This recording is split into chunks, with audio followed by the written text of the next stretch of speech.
الرحمن الرحيم والصلاة والسلام على رسولنا محمد سيد الأولين والآخرين. مدد يا رسول، مدد يا سادة الصبر، مدد يا مشاهد الدستور. قال رسول الله صلى الله عليه وسلم: لو خشع قلب هذا خشع جوارحه. Peygamber sallallahu aleyhi ve sellem buyuruyor ki bunun kalbi huşu içinde olsaydı vücudunun her azasında hareketlilik olurdu, hareketsizlik olurdu. Yani huşu içinde olunca dikkatli olur. Our beloved Prophet, peace and blessings be upon him, says that if a person prays with full dedication and with full concentration, then a sign of that prayer that is performed in dedication is that no parts and no organs of that person move. Sakin olursun namazda, fazla hareketler yapmaz, huşu olmaz. A person who prays with dedication and devotion performs his prayer without making any unnecessary movements, but by standing still. Oldığı için her tarafı oynar insan. But if a person lacks that devotion during prayer, then a person cannot stand still while praying, but may make all kinds of movements throughout the entire prayer. قال الرسول صلى الله عليه وسلم: ما من مصل إلا ومالك عن يمينه ومالك عن يساره فإن أتمها على جابها وإن لم يتمها ضربا بها وجهه. Peygamber sallallahu aleyhi ve sellem buyuruyor ki namaz kılan hiç kimse yoktur ki sağında ve solunda birer melek olmasın. Yani. Our beloved Prophet, peace and blessings be upon him, says that when a person performs his prayer, there is an angel to the right and there is an angel to the left, and there's no one performing a prayer who does not have those angels to their right and to their left. Yani namaz vaktinde namaz hususi olarak melekler, iki melek var sağda solda. There are two angels who are dedicated to observe and watch a person while praying and to record their prayers, and these two angels are dedicated and they are on that person's right and to the person's left. Eğer kişi namazını eksiksiz kılarsa melekler o namazını semaya yükseltirler. When a person performs his prayers without flaws, without leaving anything out, then these angels will raise that prayer, that salah, to the skies and heavens. Yani yükseltir, namaz kabul olur, yükselir. That prayer will be then accepted and will be raised to heavens. Eğer eksik kılarsa, namazı tam kılmasa, o namazını yüzüne çarparlar diyor.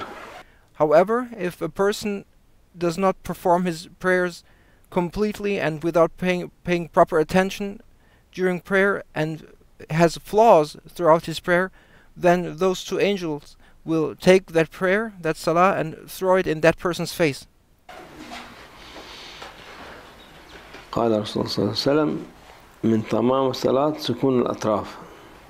Peygamber sallallahu aleyhi ve sellem buyuruyor ki namazda organları hareket ettirmemek namazın tam olmasının gereklerindendir. Our beloved Prophet, peace and blessings be upon him, says that it is a requirement to not move but to stand still while praying, and it is a sign of the completion and the completeness of a person's prayer that while he prays he stands still and does not move and only makes the movement of the prayer. Yani namazda elini, ayağını, başını hareket ettirmemek lazım. While one prays, one must stand still and keep his hands, his eyes and his head firm. Ettirirsen namazın fazla hareket edersen namaz bozulur. And if you move your body parts too much and too often throughout that prayer, then that will actually nullify and break your prayer. Yok, az yaparsan o da huşu kalmaz. But if you make only slight movements, this will then lead that you will no longer be able to concentrate and dedicate and focus throughout your prayer. So even slight and subtle movements throughout the prayer will lead to the loss of dedication and devotion in prayer. Onun için namazdayken kendini Allah Azze ve Celle'nin huzurunda olarak bilerek. Therefore, you must know that when you stand in prayer, you stand in the divine presence of Allah Almighty. Sakin duracaksın.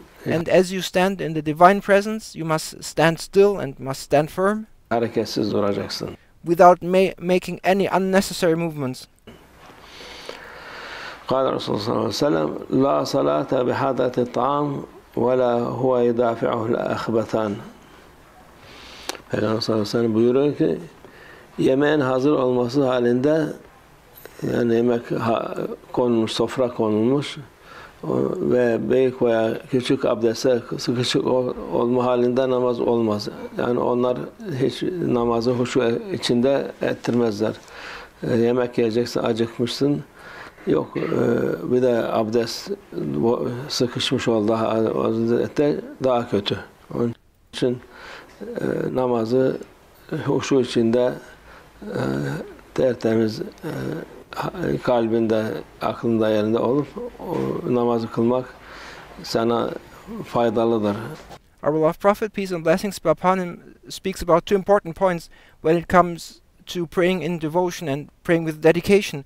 And it is important that when one prays in a clear and pure state of mind and a pure heart, without bothering one's hearts and one's thoughts with other things, and without distracting oneself with other things throughout one's prayer. And in order to not distract oneself, our beloved Prophet, peace and blessings be upon him, speaks of two things. That, for example, when food is served and the dinner table is ready, then one should eat first and then perform one's prayer. And if one urgently needs to go to the restroom, then one should first go to the restroom and then perform one's prayer, so that one is not distracted by both the urgency and one is not distracted by one's hunger. Namazın bereketi üzerine olur. And when you first relieve yourself so that you can fully concentrate on your prayers, then you will be receiving the blessings and the benefits of that prayer, because you have devoted yourself to that prayer. قال الرسول صلى الله عليه وسلم إذا كبر عبد سترت تكبيرته من السماء والأرض من شيء.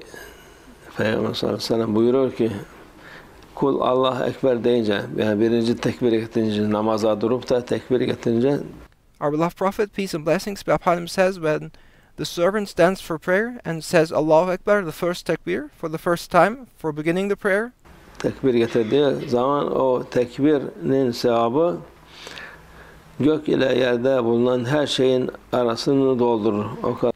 The value of that takbir, of that first takbir to begin, to commence one's prayer, is more valuable than anything in between the earth and the sky. Büyük sevap var namazın, yani namazda. Look at how valuable and how precious the prayer salah is. Bu girişi daha öyle, artık öteki sevabı Allah bilir artık. The beginning of salah, to say Allahu Akbar and to begin one's prayer, is more valuable than anything in between the earth and the sky. And imagine what the value of the entirety of salah is, if the beginning of the prayer is already so valuable. O kadar. Namaz en kıymetli şeydir Müslüman için. For a Muslim, salah, prayer, is the most precious and most important, deed. Onu kaçırmaması lazım. And the Muslim should never miss one's prayers. قال الرسول صلى الله عليه وسلم إذا كبر الإمام فكبروا وإذا ركع فاركعوا وإذا سجد فاسجدوا وإذا رفع رأسه من الركوع فارفعوا وإذا صلى جالسا فصلوا جلوسا أجمعين. Peygamber sallallahu aleyhi ve sellem buyuruyor ki imam tekbir getirince, Allahu Ekber getirdiği zaman siz de Allahu Ekber diye tekbir getirin. Our beloved Prophet, peace and blessings be upon him, says when the Imam says takbir and says Allahu Akbar to begin the prayer, then you also begin your prayer with takbir. İmam, yani imam olacaksın. İmam rukuya vardığı zaman siz de rukuya varın. So you must follow the Imam. When the Imam bends down for ruku, you must also make ruku. İmam secdeye gittiği zaman siz de secdeye gidin. When the Imam prostrates and makes sajda, you shall also make sajda and follow the Imam. İmam başını rukudan kaldırdığı zaman siz de kaldırın. And when the Imam standing up from ruku, you shall stand up again with the Imam. İmam oturarak namaz kıldığı zaman siz de topluca oturarak namaz kılın. And when the Imam performs his prayer while sitting, then you shall follow him and follow his way of praying and sit while praying. Yani sünnet olarak Merkez sünnet olunca oturarak da kılabilir. İmam kıldıysa eğer onu da siz de aynı şekilde kılın diyor Peygamber sallallahu aleyhi ve sellem. And there are sunnah prayers where it is not forbidden and where it is not prohibited to pray while sitting. And if the imam then decides to pray while sitting, because in those types of prayers it is allowed, then you shall follow how the imam prays, and when he sits, you shall also sit and pray as while he sits, and you shall also sit while praying, to follow his example. قال رسول الله صلى الله عليه وسلم إن لكل شيء أنفة وإن أنفة الصلاة التكبير الأولى فحافظوا عليها. Peygamber sallallahu aleyhi ve sellem buyuruyor ki her şeyin bir başlangıcı vardır. Our beloved Prophet, peace and blessings be upon him, says that everything has a beginning. Ve namazın başlangıcı ise ilk tekbirdir. And the beginning of salah is the first takbir. Bu sebeple onu ihmal etmeyin. And you should not neglect that first takbir. Her şeyin başı var, sonu var. Namazda en mühim olan ibadet olarak da onun da ilk en mühim şeyi birinci tekbir, onu muhakkak getirmek lazım. As everything has a beginning and has an end, so does prayer, salah. And as prayer, salah is the most important thing to do, one should pay attention to properly begin one's salah by making takbir and saying Allahu Akbar. قال رسول الله صلى الله عليه وسلم لكل شيء صفوة وصفوة الصلاة التكبيرة الأولى. Peygamber sallallahu aleyhi ve sellem buyuruyor ki her şeyin bir özü vardır. Namazın özü de ilk tekbir, iftitah tekbiridir. Our beloved Prophet, peace and blessings be upon him, says that everything has an essence, and the essence of salah resides in its beginning, where one says the first takbir, Allahu Akbar. Yani o namazın en mühim, en şart olan şeydir. O birinci tekbir. To say Allahu Akbar in order to commence one's prayer is the condition and is the requirement in order to initiate and commence one's salah. قال الرسول صلى الله عليه وسلم مفتاح الصلاة الطهور وتحريمها التكبير وتحليلها التسليم. Peygamber sallallahu aleyhi ve sellem buyuruyor ki namazın anahtarı temizlik. Our beloved Prophet, peace and blessings be upon him, says that the key for prayer or salah is cleanliness. Yani ne temizlik olmasa namaz olmaz tabi. If you don't clean yourself, if you don't make ablution, you cannot perform salah. Tahrimi, yani yapılması yasak olan şeyleri haram kılan, yani tekbir getirmek. Tekbirden sonra konuşamazsın, yem içemezsin, gülemezsin.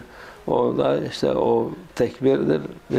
And once you say Allahu Akbar and make the first takbir, then everything else is forbidden. You may no longer eat, you may no longer move, you may no longer speak, or you may no longer do anything that is not related to salah.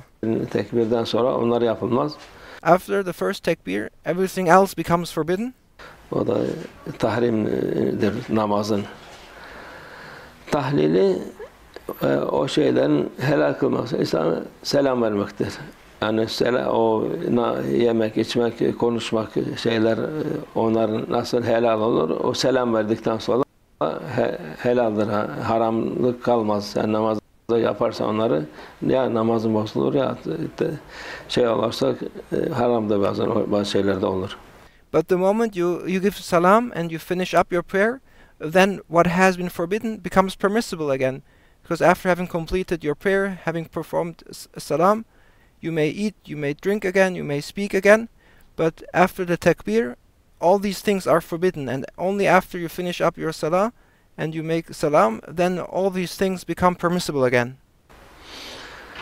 قال الرسول صلى الله عليه وسلم لا تكبر في الصلاة حتى يفرغ المؤذن من أذانه. Peygamber sallallahu aleyhi ve sellem buyuruyor ki müezzin ezanını bitirmeden namaz için tekbir getirmeyin.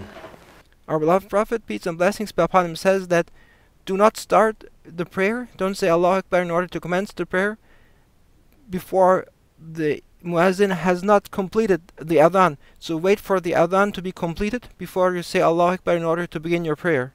Müezzin duydunuzsa onun salat selam getirip duasını okuyup ondan sonra namaza kalkarlar. When you hear the muezzin recite the adhan, then you shall wait until he has completed the adhan, until he has recited peace and blessings upon the Prophet and has made the invocation, and then after that you may stand up in order to begin your prayer. Kalkmak lazım diyor Peygamber sallallahu aleyhi ve sellem. Sadaka Resulullah fîmâ kâle kemâ kâle. زيادة إلى شرف النبي صلى الله عليه وسلم وأصحابه الكرام وإلى أرواح جميع الأنبياء والمرسلين خدماء شرائعهم وإلى أرواح الأئمة الأربعة وإلى أرواح مشايخنا في طريقة النقشبندية العالية خاصة إمام طريقة غوث الخليقة خواجة بهاء الدين محمد ويسيل البخاري سيدنا عبد الخالق الجواني مولانا شيخ شرف الدين داغستاني مولانا شيخ عبد الله فاز داغستاني مولانا شيخ محمد ناظم عبد الحقاني وسائر ساداتنا والصديقين ومن حفاظات ومجارم حسين وصافندة ورفقائه حاج مصطفى ورابع جنوب من جيش مشرف الله جل شهيد شو الله جل تعالى الفاتحة.